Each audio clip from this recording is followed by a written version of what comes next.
கர்த்தருக்கு மகிமை உண்டாவதாக. இந்த மனமகிழ்ச்சி நன்னாளில் உங்கள் அனைவரையும் நான் வாழ்த்தி வரவேற்கிறேன். இன்றைய நாளில் கர்த்தருடைய வார்த்தை என்ற தலைப்பில் தேவனுடைய வார்த்தையை உங்களோடு பகிர்ந்து கொள்ள ஆசைப்படுகிறேன்.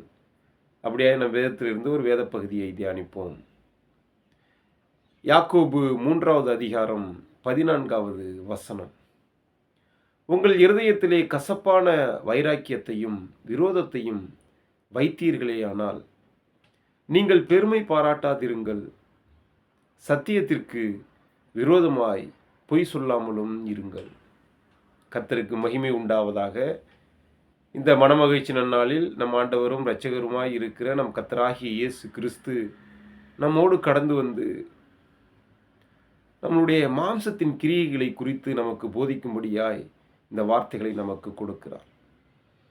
கர்த்தருக்கு பிரியமான அன்பு சகோதர சகோதரிகளே, இந்த வேத பகுதியை குறித்து நாம் பார்த்தோமேயானால் அதில் சொல்லப்பட்டிருக்கிற வைராக்கியங்கள், விரோதங்கள் ஆகிய இந்த 2 வார்த்தைகளையும் நாம் சற்று கவனமாய் கவனித்து பார்க்க வேண்டும். வேதத்திலே சொல்லப்பட்டிருக்கிறது. கலாத்தியர் புஸ்தகத்தில் 5வது அதிகாரத்தில் 19வது வசனத்திலே மாம்சத்தின் கிரியைகள் வெளியரங்கமாய் இருக்கின்றன. அதில் சொல்லப்பட்டதில் முக்கியமாய் கர்த்தர் நம்மோடு பேசுவது பகைகள், விரோதங்கள், வைராக்கியங்கள். இந்த பகைகள், விரோதங்கள், வைராக்கியங்கள் நமக்குள்ளாக இருந்து கொண்டு நம்மளையும் அது அழித்து கொண்டு மற்றவர்களுக்கும் நாம் தீங்கு செய்கிற ஒரு சூழ்நிலைக்கு நம்மளை தள்ளுகிறதை நாம் நம்மளுடைய வாழ்க்கையிலேயே காண முடியும். இன்றைய நாட்களில் அநேக மனிதர்களுக்குள்ளாக இப்படிதான் பகைமையும் விரோதமும் வைராக்கியமும் மேலோங்கி இருக்கிறதை நாம் வெகுவாக காணலாம். உறவுகளுக்குள்ளாக பகைமை, சகோதரருக்குள்ளாக விரோதம், எப்படியாவது ஒருவரை நாம் பழிவாங்க வேண்டும் என்கிற ஒரு வைராக்கியம், பழிவாங்குகிற எண்ணம், இப்படி மனிதர்களுக்குள்ளாக இருக்கிற இந்த பகைமைகள், விரோதங்கள், வைராக்கியங்கள் விலக வேண்டும் என்பதை உணர்த்தும்படியாக தான் கர்த்தர் நம்மோடு இன்று இடைப்பட்டு இந்த வேத வாக்கியங்களை நமக்கு தருகிறார். கர்த்தருக்கு பிரியமானவர்களே, இந்த 3 காரியங்களையும் நான் உங்களோடு சில உதாரணங்கள் மூலியமாக சொல்லி கடந்து போக ஆசைப்படுகிறேன். நம் வேதத்திலே ஆதியாகமத்தில் 4வது அதிகாரத்திலே சொல்லப்பட்டிருக்கும் காயினை குறித்து சொல்லப்பட்டிருக்கும். தன் சொந்த சகோதரனோடு கொண்ட பொறாமையினால அவனுக்கு பகைமை உண்டாகிறது. அந்த பகைமையின் முடிவு தன்னுடைய சொந்த சகோதரனையே கொலை செய்து விடுகிறார். ஆதியாகமம் 37வது அதிகாரத்திலே நாம் யோசேப்புடைய வாழ்க்கையை பார்த்தோமேயானால் தன்னுடைய சொந்த சகோதரர்களால் அவன் விரோதிக்கப்பட்டு விரோதங்களால் அவன் அடிமையாய் விற்கப்படுகிறான்.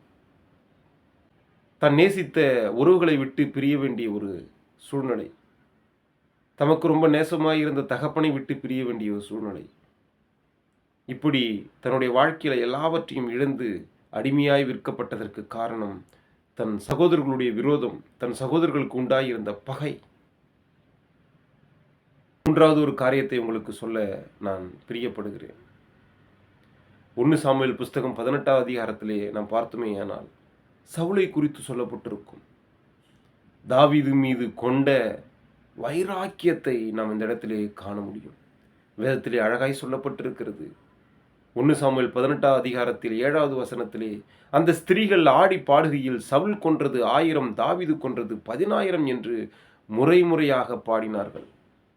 தாவீதின் வெற்றியை புகழ்ந்து அங்கிருக்கிற ஸ்திரீகள் பாடுவதை கண்டு சவுலுக்கு ஒரு வைராக்கியம் இருதயத்திலே உண்டாகிறது, ஒரு பகை உண்டாகிறது, ஒரு விரோதம் உண்டாகிறது. அது வைராக்கியமாய் மாறுகிறது.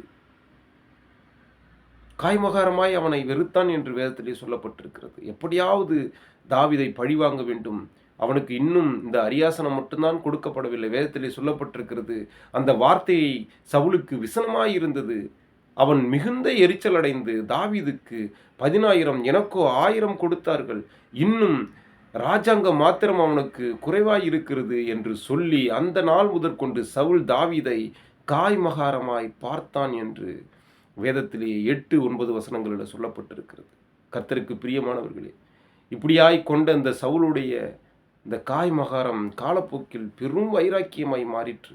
இருதயத்தில் எப்படியாவது தாவீதை கொல்ல வேண்டும், தாவீதை கொல்ல வேண்டும் என்று அவனுடைய வாழ்நாள் முழுவதும் ராஜ்யத்தை விட்டுவிட்டு தாவீதை துரத்திக் கொண்டே ஓடியதை நம் வேத பகுதியிலே பார்க்க முடியும். இப்படியாப்பட்ட வைராக்கியம் கடைசியிலே சவுலையே கொன்றது என்பதையும் நாம் காண முடியும். கர்த்தருக்கு பிரியமானவர்களே, நம் ஆண்டவராகிய இயேசு கிறிஸ்து சொல்லுகிறது, மாம்சத்தின் கிரியைகளாய் இருக்கிற இந்த பகைமைகள், விரோதங்கள், வைராக்கியங்கள் இதிலிருந்தெல்லாம் நாம் விடுதலை அடைய வேண்டும். கர்த்தருக்கு பிரியமான ஆவியின் கனிகளை நாம் பெற்றுக்கொள்ள வேண்டும். அன்பு, சமாதானம், நீடிய பொறுமை, இச்சையடக்கம், இப்படியாப்பட்ட ஆவியின் கனிகளை பெற்றுக்கொள்ள வேண்டும் என்பதுதான் ஆண்டவர் நம்மோடு இன்று இடைப்பட்டு பேசிக் கொண்டிருக்கிறார். இந்த வார்த்தையை விசுவாசிப்போம்.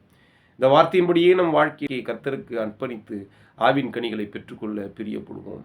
கர்த்தருடைய நாமத்தை உயர்த்துவோம். கர்த்தருக்கே மகிமை உண்டாகட்டும். இதனால் ஒரு வெற்றியினாலே அமைய இயேசுவின் நாமத்தினால உங்களை நான் வாழ்த்துகிறேன். ஆமென், ஆமென்.